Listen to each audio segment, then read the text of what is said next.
Fala, minha gente! Tudo bem com vocês? Espero que estejam maravilhosamente bem e prontos para mais uma leitura da palavra do nosso Deus e Pai. Hoje estaremos lendo o capítulo 17 do livro de 2 Samuel. Também leremos o capítulo 10 de 2 Coríntios, capítulo 24 de Ezequiel e concluiremos a leitura no capítulo 72 de Salmos. E antes de darmos início a mais uma leitura, vamos fechar os nossos olhos em uma palavra de oração. Deus excelso, Pai soberano, fiel, bendito, santo, majestoso, misericordioso. Tu és tudo isso, Deus, e muitas outras qualidades tu possui. Te louvamos, ó Deus, pelos teus feitos, pela tua graça, pelo teu eterno poder, por todas as maravilhas que o Senhor tem feito e tem nos permitido desfrutar e apreciar. Que em todo tempo a gente venha te dar o devido louvor e honra. Fala aos nossos corações por meio do teu santo evangelho e nos dá a benesse de apreender todo o conhecimento que está disponível para cada um de nós, que o Senhor permita que com tua graça a gente possa colocar em prática todo esse conhecimento e honrar o Senhor em todo o tempo. Fala aos nossos corações, nos permite entender também e compartilhar esse conhecimento com outras pessoas. Para a honra e glória do teu santo nome é que oramos. Em nome do teu Filho amado Jesus Cristo. Amém e amém. Capítulo 17 do livro de 2 Samuel, que diz: Depois Aitofel disse a Absalão: Deixe-me escolher 12.000 homens e me disporei e perseguirei Davi esta noite. Vou surpreendê-lo enquanto está cansado e desanimado. Farei com que entre em pânico e todo o povo que está com ele fugirá. Então matarei apenas o rei. Trarei todo o povo de volta para você, pois a volta de todos depende daquele a quem você procura matar. Assim todo o povo estará em paz. Este parecer agradou a Absalão e a todos os anciãos de Israel. Mas Absalão disse: Chamem agora Uzai, o arquita, e ouçamos também o que ele tem a dizer. Quando Uzai chegou, Absalão lhe falou, dizendo: O parecer de Aitofel é este. Vamos fazer o que ele falou? Se não, diga você o que devemos fazer. Então Uzai disse a Absalão: Desta vez o conselho de Aitofel não é bom. Uzai continuou: Você conhece o seu pai e os seus homens e sabe que são valentes e estão enfurecidos como a ursa no campo, roubada dos seus filhotes. Além disso, o seu pai é homem de guerra e não passará a noite com o povo. Eis que agora deve estar escondido em alguma caverna ou em outro lugar qualquer. E se acontecer que você tenha algumas baixas no primeiro ataque, cada um que ouvir isso dirá que houve matança no povo que segue Absalão. Então até o homem valente, cujo coração é como o coração de leão, com certeza irá desanimar, porque todo Israel sabe que o seu pai é um herói e que os que estão com ele são homens valentes. Eu aconselho que a toda pressa se reúna em torno de você todo Israel, desde Dan até Berseba, em multidão como a areia do mar, e que você mesmo os guie na batalha. Então os atacaremos onde quer que se encontre e facilmente cairemos sobre ele, como o orvalho cai sobre a terra. E não ficará ele em nenhum dos homens que estão com ele, nenhum só. Se ele se retirar para alguma cidade, todo Israel levará cordas àquela cidade, e nós a arrastaremos até o ribeiro, até que lá não fique nenhuma só pedrinha. Então Absalão e todos os homens de Israel disseram: O conselho de Uzai, o arquita, é melhor do que o conselho de Aitofel. Acontece que o Senhor havia decidido frustrar o bom conselho de Aitofel para que o mal viesse sobre Absalão. Então Uzai disse aos sacerdotes Zadok e Abiatar: Assim, Aitofel aconselhou Absalão e os anciãos de Israel, mas assim aconselhei eu.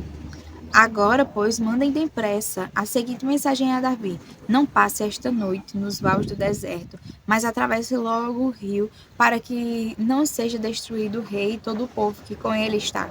Jonatas e Aimaas estavam em Rogel. Uma criada ia até lá e lhes passava informações que eles depois transmitiam ao rei Davi. Eles não podiam ser vistos entrar na cidade. Mas um moço os viu e contou a Absalão. Então os dois partiram às pressas e entraram na casa de um homem em Baurim que tinha um poço no seu pátio, ao qual desceram. A mulher desse homem pegou uma coberta e a estendeu sobre a boca do poço e espalhou grãos de cereais sobre ela. E assim ninguém suspeitou de nada. Quando os servos de Absalão chegaram àquela casa, perguntaram à mulher: Onde estão Aimaas e Jonatas? A mulher respondeu: Já passaram o ribeiro. Eles saíram a procurá-los, mas não o conseguiram achar. Então voltaram para Jerusalém. Depois que eles foram embora, os dois logo saíram do poço e foram avisar o rei Davi. Disseram: Levantem-se e passem depressa as águas, porque assim e assim aconselhou Aitofel contra vocês.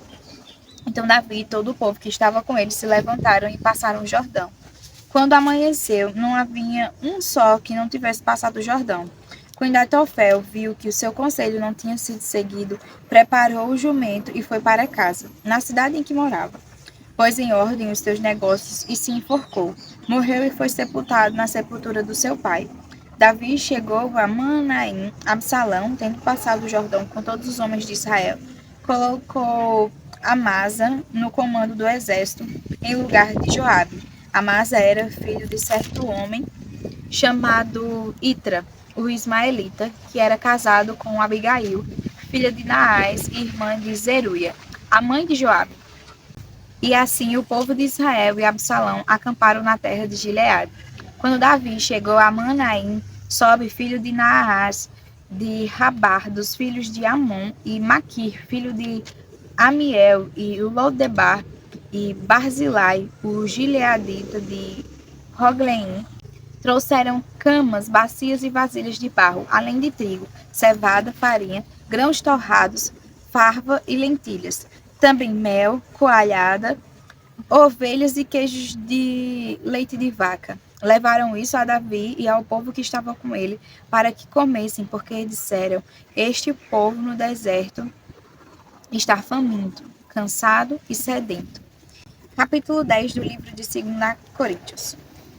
E eu mesmo, Paulo, peço a vocês pela mansidão e bondade de Cristo, e que, na verdade, quando estou com vocês, sou humilde, mas quando ausente, sou ousado para com vocês. Sim, eu peço que não me obriguem a ser ousado quando estiver com vocês, servindo-me daquela firmeza com que penso que devo tratar alguns que nos julgam como se andássemos segundo a carne. Porque, embora andemos na carne, não lutamos segundo a carne. Porque as armas da nossa luta não são carnais, mas poderosas em Deus para destruir fortalezas. Destruímos raciocínios falaciosos e toda a arrogância que se levanta contra o conhecimento de Deus. E levamos cativo todo pensamento à obediência de Cristo. E estaremos prontos para punir qualquer desobediência, quando a obediência de vocês estiver completa. Observem o que está evidente. Se alguém confia em si, que é de Cristo, pense outra vez consigo mesmo que, assim como ele é de Cristo, também nós o somos. Porque se eu me gloriar um pouco mais a respeito da nossa autoridade, a qual o Senhor nos conferiu para edificação e não para a destruição de vocês, não me envergonharei. Não quero que pareça ser meu objetivo intimidar vocês por meio de cartas.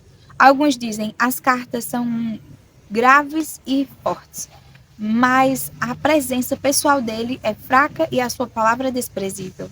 Que tal pessoa leve em conta o seguinte: o que somos na palavra por cartas, estando ausentes, seremos também em ações quando presentes, porque não ousamos nos classificar ou comparar com alguns que louvam a si mesmos. Mas eles, medindo-se consigo mesmo e comparando-se consigo mesmos, revelam falta de entendimento. Nós, porém, não nos gloriaremos além da medida, mas respeitamos o limite da esfera de ação que Deus nos demarcou e que se estende até vocês, porque não ultrapassamos os nossos limites como se não devêssemos chegar até vocês, pois já chegamos até vocês com o Evangelho de Cristo. Não nos gloriamos além da medida no trabalho que outros fizeram, mas temos a esperança de que, à medida que cresce a fé que vocês têm, seremos cada vez mais engrandecidos entre vocês dentro da nossa esfera de ação, a fim de anunciar o Evangelho para além das fronteiras em que vocês se encontram, sem com isto nos gloriarmos de coisas já realizadas na esfera de ações de outros. Aquele, porém, que se gloria, glorie-se no Senhor, porque não é aprovado quem recomenda a si mesmo, e sim aquele que o Senhor recomenda. Capítulo 24 do livro de Ezequiel. A palavra do Senhor veio a mim no 9º ano, no 10º mês, aos 10 dias do mês, dizendo: Filho do homem, anote o dia de hoje, sim, o dia de hoje, porque o rei da Babilônia começa o cerco de Jerusalém neste dia. Conte uma parábola à casa rebelde e diga: Assim diz o Senhor Deus: Põe a panela no fogo, encha-a com água, acrescente pedaços de carne, todos os bons pedaços, tanto da parte traseira como da parte dianteira. Coloque também os melhores ossos. Pegue isso dos melhores animais do rebanho, empilhe lenha debaixo da panela, deixe ferver bem e cozinhe os ossos dentro dela. Portanto, assim diz o Senhor Deus. Portanto, assim diz o Senhor Deus: ai da cidade sanguinária, da panela cheia de ferrugem, ferrugem que não foi tirada dela. Tire de dentro a carne, pedaço por pedaço, sem escolha, porque a culpa de sangue está no meio dela. O sangue foi derramado sobre a rocha escalvada e não sobre a terra, para o cobrir com o pó, para fazer subir a indignação, para tomar vingança. Eu pus o seu sangue numa rocha escalvada, para que não fosse coberto. Portanto, assim diz o Senhor Deus: ai da cidade sanguinária, eu mesmo aumentarei a pilha de lenha. Amontoe muita lenha, acenda o fogo, cozinhe a carne, engrosse o caldo, deixe que os ossos fiquem torrados. Põe a panela vazia sobre as brasas para que ela aqueça. O seu cobre se torne candente, a impureza que está dentro dela se derreta e a sua ferrugem se consuma. Trabalho inútil. A sua muita ferrugem não sai, nem pelo fogo. Jerusalém, por causa da sua imunda perversidade, e porque eu quis purificá-la, mas você não ficou limpa, você não ficará pura de novo até que eu tenha satisfeito o meu furor contra você. Eu, o Senhor, falei. Será assim? Eu o farei. Não voltarei atrás e não pouparei, nem mudarei de ideia. Você será julgada segundo os seus caminhos e segundo os seus atos, diz o Senhor Deus. A palavra do Senhor veio a mim, dizendo: Filho do homem, eis que com um só golpe tirarei aquela que é a delícia dos seus olhos. Você não deve lamentar nem chorar, nem derramar lágrimas. Sofra em silêncio, não faça lamentação pelos mortos. Prenda o seu turbante, ponha as sandálias nos pés, não cubra o bigode e não coma o pão que lhe mandarem.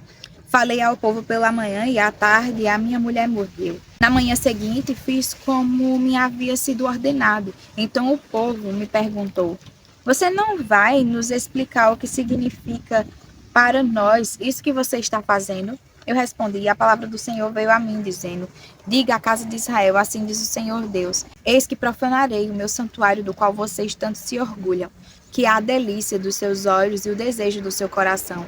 Os filhos e as filhas que vocês deixaram para trás cairão à espada. Vocês farão o que eu fiz.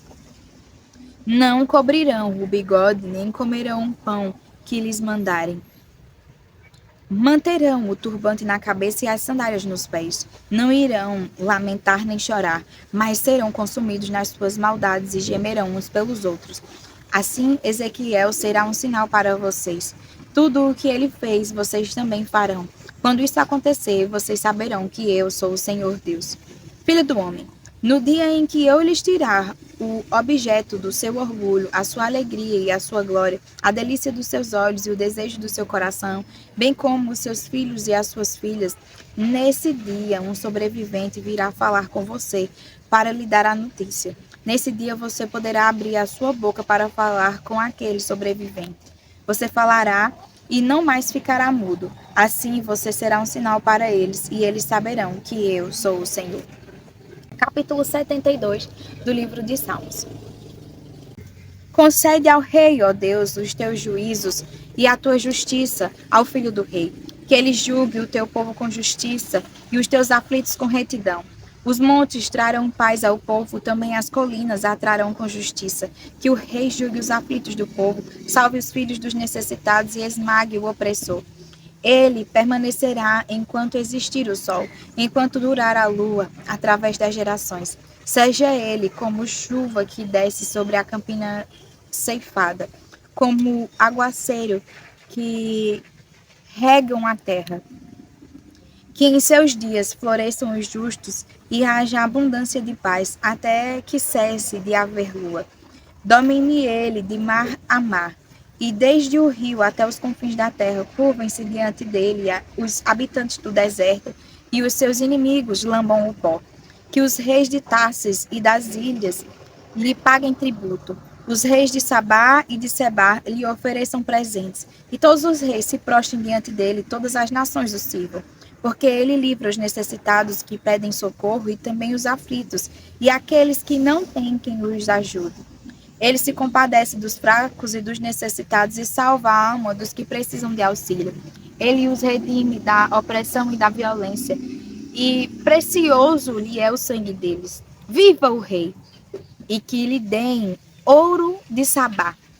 Que continuamente se faça por ele oração e o bendigam todos os dias. Haja na terra abundância de cereais que ondulem até o alto dos montes. Sejam os seus frutos como os do Líbano, e das cidades floresçam os habitantes como a erva da terra. Que o nome do rei permaneça para sempre e que prospere enquanto o sol brilhar. Que todos sejam abençoados por meio dele e que todas as nações lhe chamem bem-aventurado.